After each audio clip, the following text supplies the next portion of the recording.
Hello students, welcome to my YouTube channel. हम class 11th bank reconciliation statement chapter पढ़ रहे हैं। Last video में हमने नवबोध बुक के क्वेश्चन नंबर 4 और 5 सॉल्व किए थे। इस वीडियो में हम क्वेश्चन नंबर 7 और 8 सॉल्व करेंगे। क्वेश्चन नंबर 7 हमारा है credit balance of cash book as on 31st March 2001 was 8,500। Prepare bank reconciliation statement on the basis of following transactions. तो हमारा कैश बुक का क्रेडिट बैलेंस शो कर रहा है क्वेश्चन में 8,500। तो मैंने फॉर्मेट बना के रखा है, क्वेश्चन सॉल्व करके रखा हुआ है।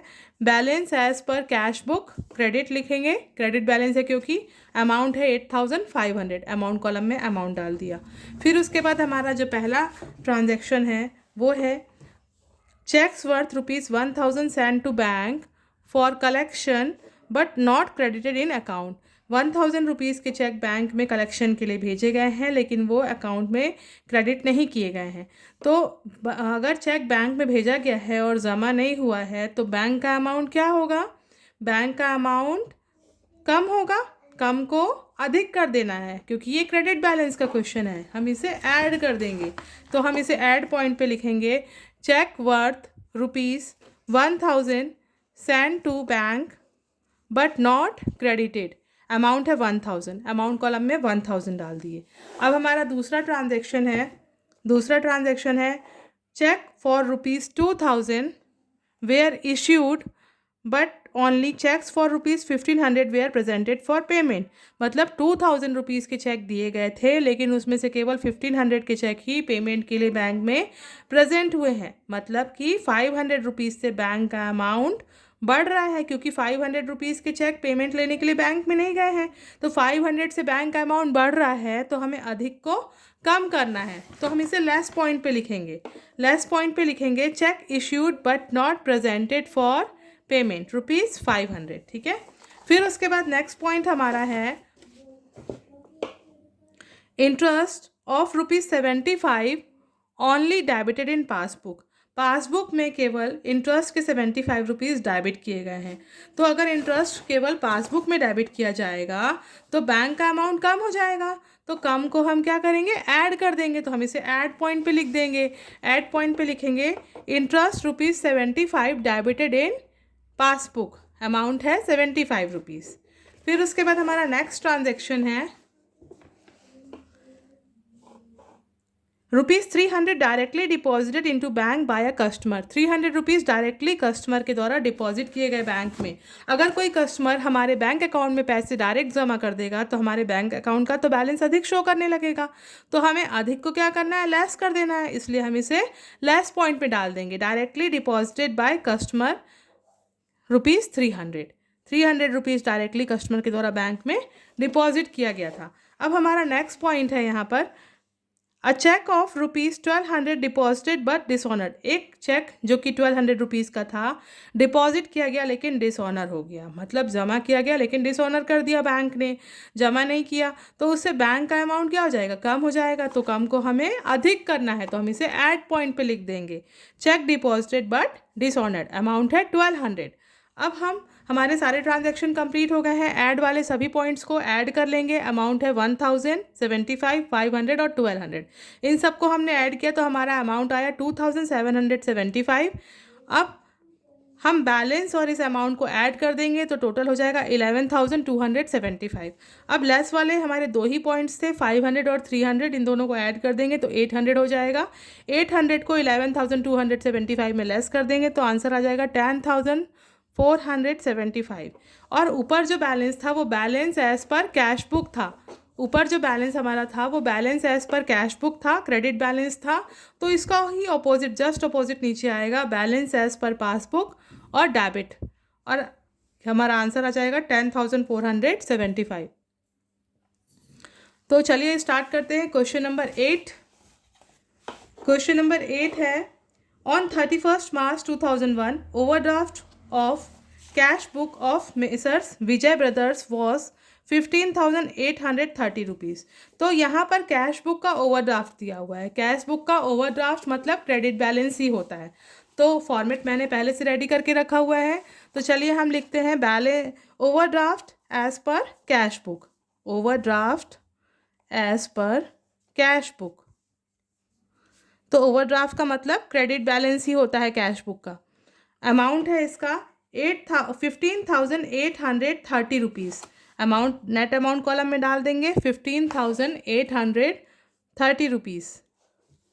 अब उसके बाद हमारा नेक्स्ट पॉइंट है, फर्स्ट पॉइंट है cheques for rupees 2,000 were send to bank for collection on 30th March, but till 31st March only checks amounting to 1,500 were credited in passbook।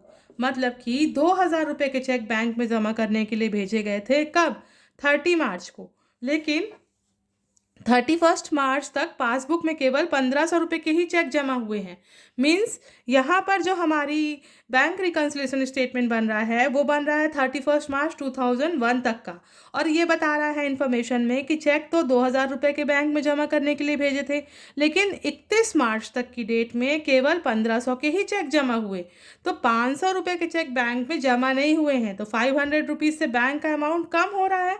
तो हमारा ये ओवरड्राफ्ट मतलब क्रेडिट बैलेंस का question है, तो हम इसे क्या करेंगे? ऐड कर देंगे, 500 रुपीज़ ऐड पॉइंट पे डालेंगे।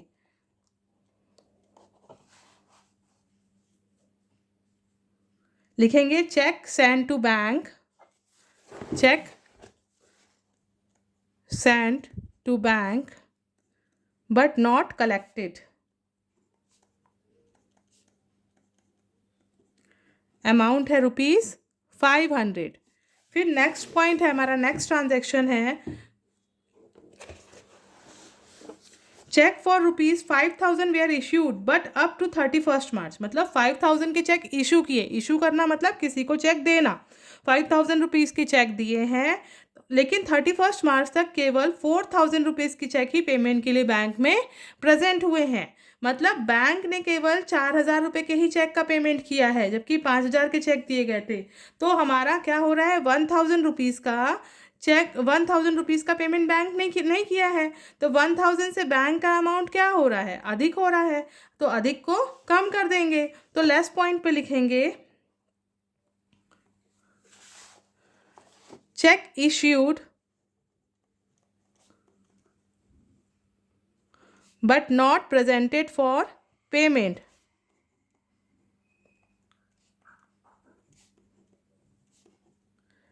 अमाउंट है ₹1,000। इसके बाद हमारा नेक्स्ट पॉइंट है इन passbook interest of ₹150 was debited. Passbook में इंटरेस्ट के 150 रुपीज़ डेबिट किए गए हैं, तो इससे बैंक का अमाउंट कम हो रहा है, तो हम इसे ऐड पॉइंट पे लिख देंगे। लिखेंगे interest debited in passbook, interest debited in passbook, amount है 150 rupees.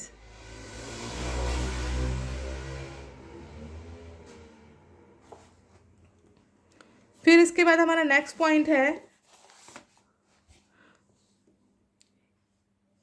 Check worth ₹120 which was debited in bank column of cash book but not send to bank. मतलब 120 रुपीज़ के चेक जो बैंक में cash book में debit कर दिए गए हैं, लेकिन बैंक में ही भेजना भूल गए, लेकिन बैंक में चेक भेजना भूल गए हैं। तो बैंक में अगर चेक भेजना भूल गए हैं तो बैंक में अमाउंट क्या हो रहा है? कम हो रहा है। तो कम को हम ऐड कर देंगे, तो ऐड में लिखेंगे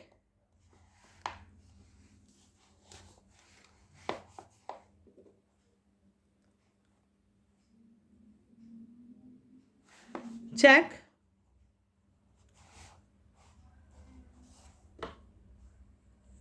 debited in cash book, debited in cash book but not sent to bank,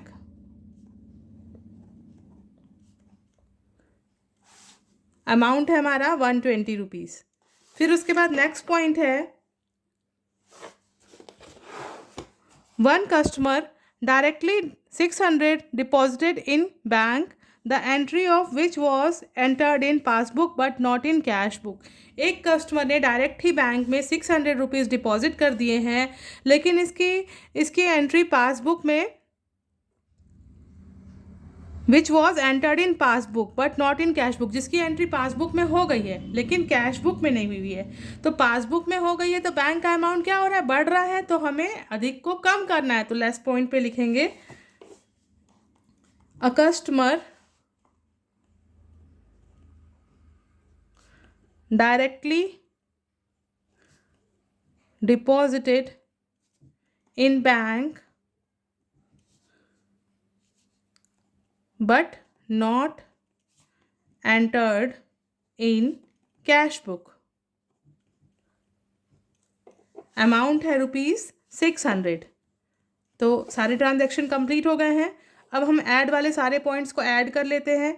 तो हमारे ऐड वाले 3 पॉइंट्स थे 500, 120 और 150। इनको ऐड करते हैं तो हमारा टोटल हो जाएगा 770। अब इस 770 को हम बैलेंस में ऐड कर देंगे तो हो जाएगा 16,600।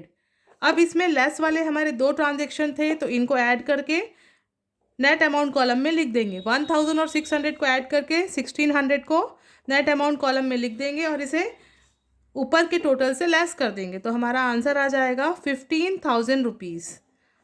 अब यहाँ पर नीचे लिखेंगे हमारा जो क्वेश्चन था उसमें ओवरड्राफ्ट दिया हुआ था एज पर कैश बुक।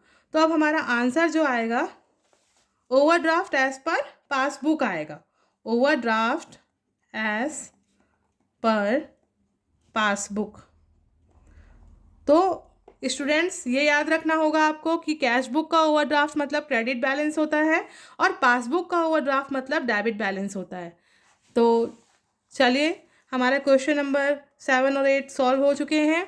अगर आपको इसमें कोई भी डाउट्स हो तो आप कमेंट करके मुझसे पूछ सकते हैं, मैं ज़रूर आपके डाउट को क्लियर करूँगी।